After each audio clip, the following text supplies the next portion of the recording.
Nous avons vu précédemment comment tout ce que nous faisons, voyons ou entendons à l'ordinateur est en fait composé uniquement de 0 et de 1, l'idée étant de standardiser le tout pour bien se comprendre. Un peu comme on est tous d'accord de compter de 0 à 9 en passant par 1, 2, 3, etc.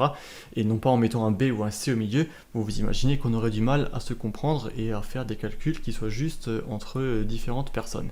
C'est là que l'on peut commencer à comprendre des choses sur la programmation et notamment sur les variables et leurs types.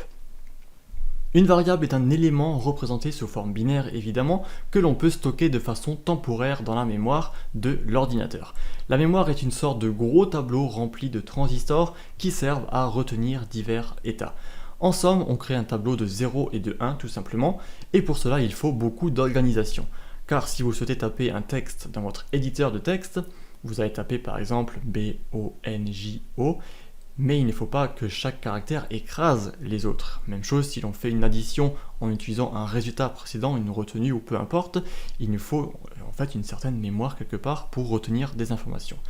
Et justement, il y a beaucoup de choses que l'on souhaite retenir, comme vous pouvez vous en douter. Pour simplifier, vous pouvez donc retenir que la mémoire RAM vous permet de stocker divers types de données de façon à les retenir du moins tant que l'ordinateur est allumé. Ces données sont premièrement de types différents. Rappelez-vous que même si tout est binaire à la base, nous on souhaite savoir si c'est plutôt un caractère, ou plutôt un nombre, ou plutôt un son, etc. Ces mêmes données peuvent varier aussi, si l'on souhaite par exemple modifier un nom précédemment entré ou incrémenter une valeur donnée, c'est pour cela que la brique fondamentale de tout langage de programmation sont les variables et leurs types. En somme, en langage C, on peut explicitement demander d'enregistrer un chiffre en mémoire en disant int pour integer en anglais qui signifie nombre entier, suivi du nom qu'on choisit de donner à la variable, suivi de sa valeur après le caractère égal. Le tout se terminant par un point-virgule, le fameux point-virgule que vous verrez souvent en langage C et d'ailleurs dans d'autres langages également.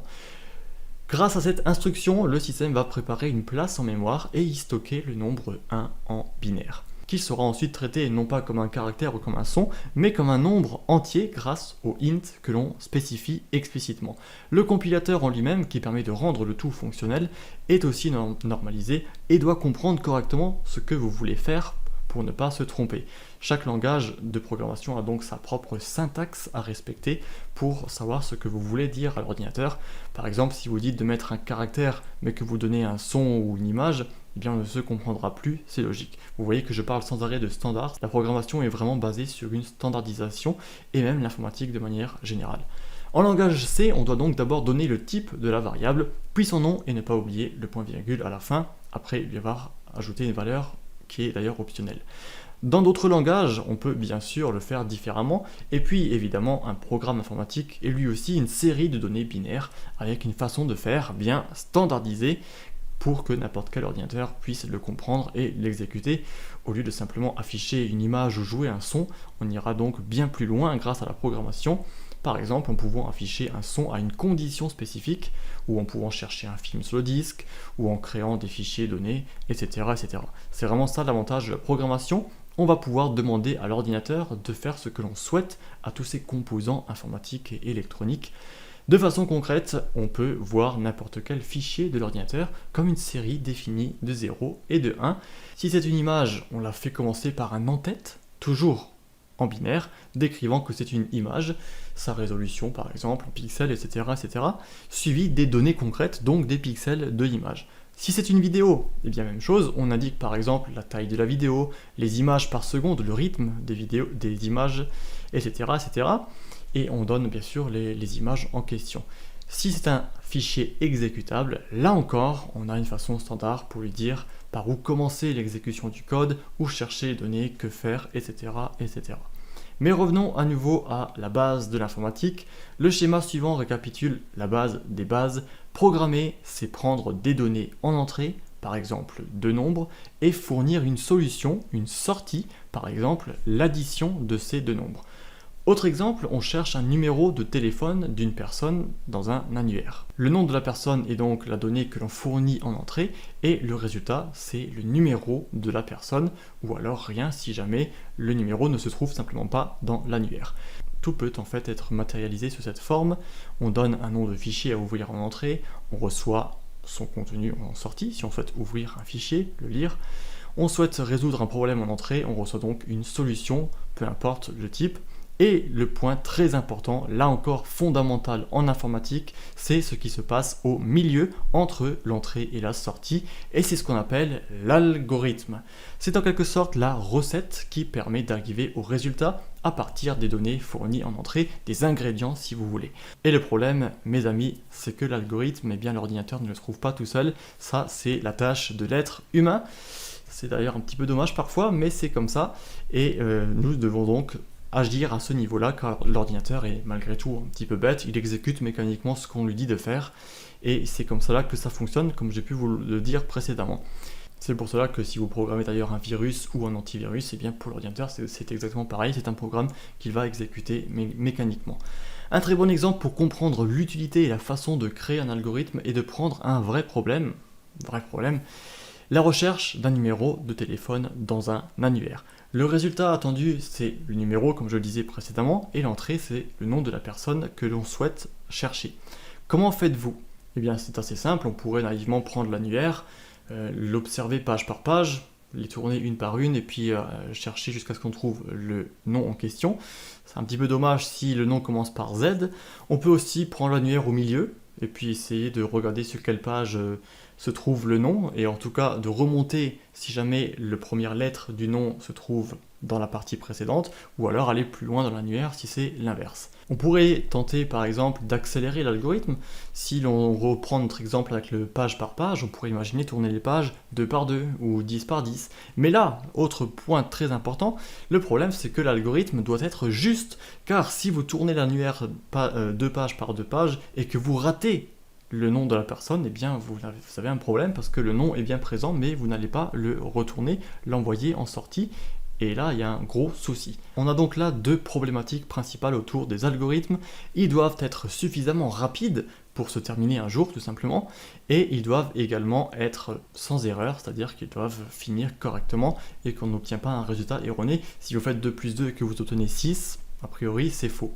Voilà donc les deux base principale d'un algorithme. Lorsque je reprends ma technique de l'annuaire séparé en deux, c'est un algorithme qui est en plus un peu optimisé, parce qu'au lieu de tourner page par page, vous vous en doutez bien qu'il y a différents types de vitesse et donc d'optimisation des algorithmes. Et ça c'est encore un point très intéressant et très fondamental, car imaginez les jeux vidéo ou même n'importe quel site et technologie qu'on utilise tous les jours. Si ces technologies n'étaient pas optimisées, eh bien on serait bien loin d'arriver à ce qu'on a aujourd'hui. On aurait des lenteurs, on ne pourrait pas lancer telle ou telle chose. C'est peut-être encore le cas avec certaines choses, mais donc l'algorithme est non seulement important dans le sens où il doit être correct, mais il doit être optimisé. En tant qu'être humain, si l'on cherche donc Monsieur Simon, on va naturellement ouvrir l'annuaire au milieu environ, puis chercher soit vers le début, soit vers la fin en fonction de la page qui s'ouvrira à chaque étape. On divise donc beaucoup le temps de recherche et on ne risque pas de se tromper. Ces différents algorithmes peuvent être observés sous forme graphique. À gauche, nous avons le temps passé et à droite, la taille de l'annuaire. Le premier algorithme vu, qui cherche page par page, va logiquement prendre beaucoup de temps, et surtout en plus si l'annuaire augmente. À tel point qu'on mettra potentiellement 1 an en fait à trouver le résultat si vous avez un annuaire énorme. L'autre algorithme soi-disant plus optimisé que l'on a vu, avec le fait de tourner les pages 2 par 2, est lui certes plus rapide, mais il est faux car, vous vous en doutez, on peut rater la personne. Et notre dernier algorithme, quant à lui, donnerait une courbe comme celle-ci. Même si notre annuaire est bien plus gros, nous on le coupe toujours en deux, puis en deux, et en deux, etc. Et donc sa taille ne change en fait pas énormément de choses. Et donc malheureusement, trouver la solution à un problème n'est pas toujours la véritable solution. Il faut que ce soit en fait viable, faisable. Du coup, on peut matérialiser notre algorithme de la façon suivante en français. Prendre l'annuaire, l'ouvrir au milieu, chercher s'il y a le nom cherché sur les pages en question. S'il est là, eh bien obtenir le numéro tout simplement et puis terminer. Sinon, si la première lettre du nom est à une position inférieure dans l'alphabet, ouvrir au milieu de la partie de gauche. Sinon, si la première lettre du nom est à une position supérieure dans l'alphabet, ouvrir au milieu la partie de droite.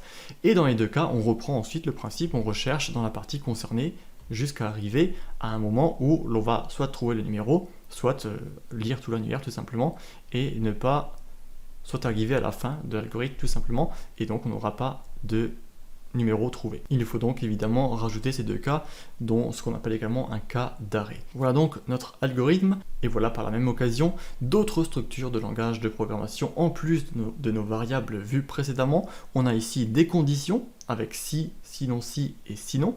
On a des booléens, ce sont des éléments qui valent soit vrai, soit faux, donc soit 1, soit 0, et oui, on retombe toujours au binaire. On a également une boucle qui permet de répéter des étapes, et on a des appels ou des instructions qui permettent de faire une action définie. Tout cela fait partie des éléments basiques applicables au langage de programmation.